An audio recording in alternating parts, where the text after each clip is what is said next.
Delivering lecture on electron beam machining. Let's begin. So here you can see a typical diagram of electron beam machining process. तो आप देख सकते हैं इसके अंदर सबसे ऊपर हाई वोल्टेज केबल जा रही है जो 30,000 वोल्ट्स की होती है, 30 kV बोलते हैं इसको, डीसी सप्लाई होगी। और ग्रिड कप आप देख सकते हैं उसमें, जो कि कैथोड होता है, नेगेटिवली चार्ज टर्मिनल होता है।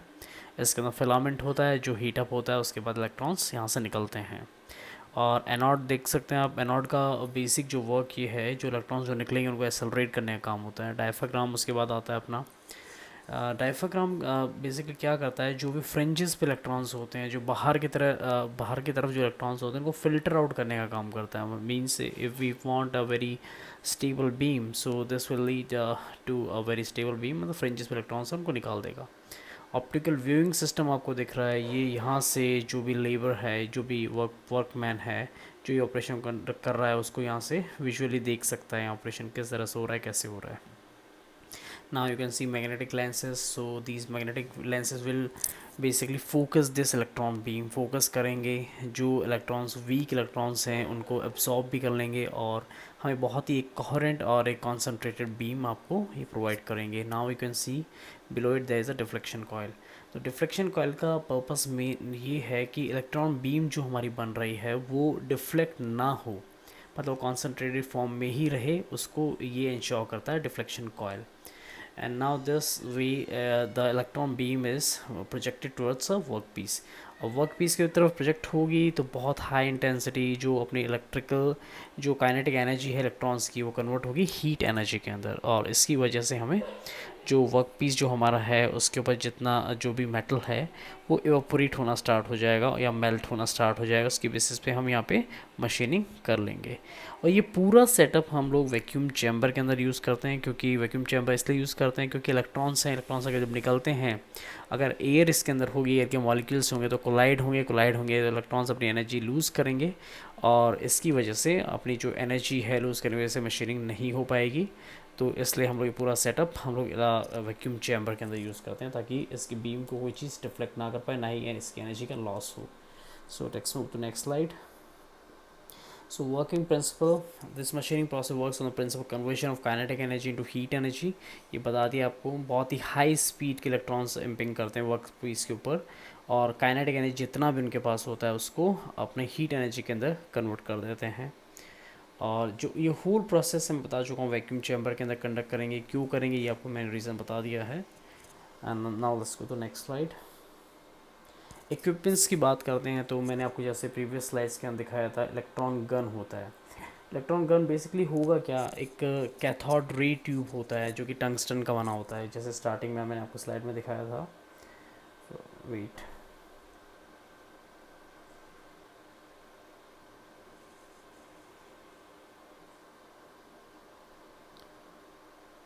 here you can see this is the cathode ray tube। you can see on the above black colour का जो बना हुआ है यही कैथोड रे ट्यूब है हमारा। तो इसी को हम लोग इलेक्ट्रॉन गन के नाम से भी जानते हैं, जो कि टंगस्टन का या टेंटलम का बना होता है। जब इलेक्ट्रॉन इनके बीच में पोटेंशियल डिफरेंस लगाया जाता है, बहुत हाई पोटेंशियल डिफरेंस लगाते हैं, तो उस कंडीशन में क्या होता है कि जो ये जो अपना इसका फिलामेंट्स होता है वो 2500 डिग्री या उससे ऊपर टेम्परेचर पे चला जाता है। इस टेम्परेचर पे जाने की वजह से जो इलेक्ट्रॉन्स है वो एमिट करना स्टार्ट कर देता है और जो एमिटेड इलेक्ट्रॉन्स हैं उनको जो एनोड है उसका काम है इन इलेक्ट्रॉन को और ज़्यादा एक्सेलरेट करवाना।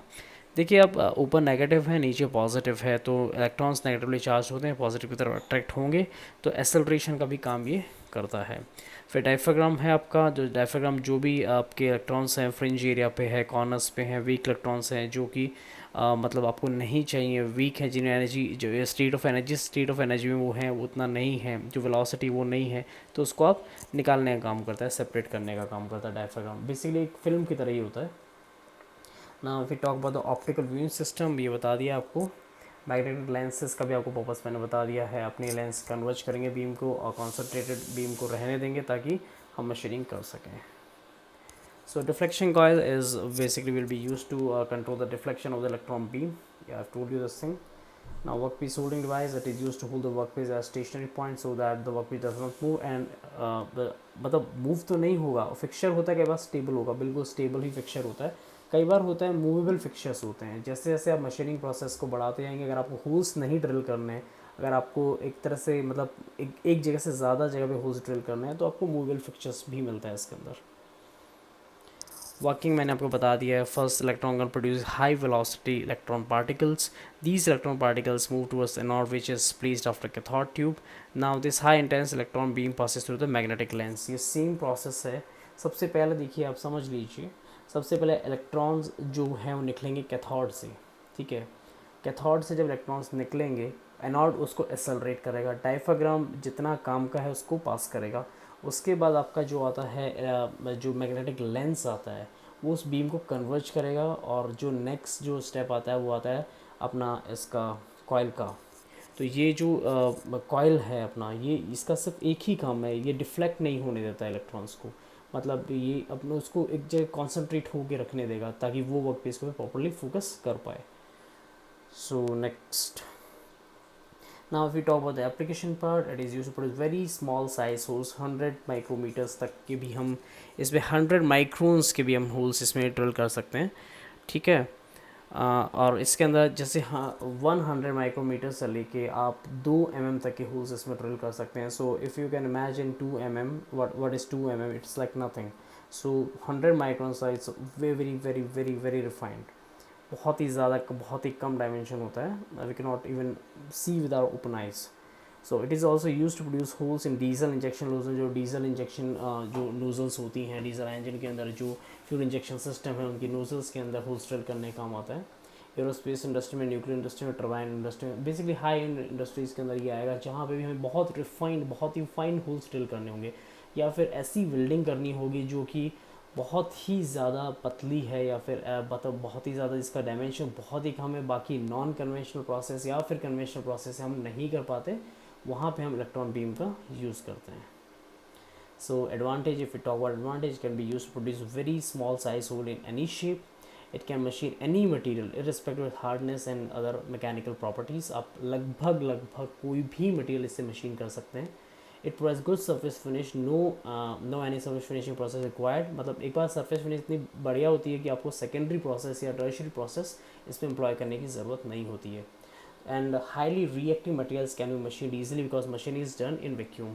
देखिए क्या होता है, कभी कुछ मटेरियल्स होते हैं जो एयर के कांटेक्ट में आने पे या फिर वाटर के कांटेक्ट में आने पे फायर पकड़ लेते हैं, या फिर उनका ब्लास्टिंग प्रॉपर्टीज़ उनके अंदर होती है, या फिर वो ऐसा कुछ रिएक्शन करते हैं कि वो मशीन नहीं होने देते। बट वैक्यूम के अंदर कुछ भी नहीं होता, तो जो रिएक्टिव मटेरियल्स होते हैं वो भी आप इससे मशीन कर सकते हैं। डिसएडवांटेज, जाहिर सी बात है, हाई कैपिटल कॉस्ट होगा बहुत ही ज़्यादा, बिकॉज ये सेटअप वैक्यूम इसमें मेंटेन करना होता है, तो वैक्यूम मेंटेन करना ही अपने आप में बहुत कॉस्टली होता है। हाई स्किल ऑपरेटर्स आपको रिक्वायर होंगे, because you have to drill very very fine holes, तो आप लिए उसके लिए आपको स्किल्ड ऑपरेटर्स चाहिए होंगे। लो मटेरियल रिमूवल रेट है इसके अंदर, बहुत कम मटेरियल रिमूवल रेट है। अगर आपके पास बल्क में है, मास प्रोडक्शन के अंदर कोई काम करना है, तो आपके लिए ये प्रोसेस तो कम से कम एम्प्लॉय नहीं कर पाएंगे। And regular maintenance is required. जैसे अगर आप इसके अंदर वैक्यूम लूज़ हो जाता है तो आपको वैक्यूम चैम्बर को बार बार चेक करना पड़ेगा, लेंस की सेटिंग आपको बार बार देखनी पड़ेगी, जो डिफ्लेक्टिंग कॉइल है उसको आपको बार बार चेक करना पड़ेगा। सो it is not a very simple setup कि आप एक बार बनाया, एक बार किया तो हो गया। It has to be maintained regularly.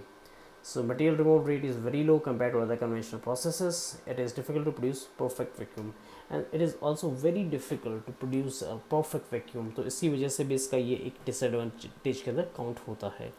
So I hope you understood what is electron beam machining. Thank you very much, students.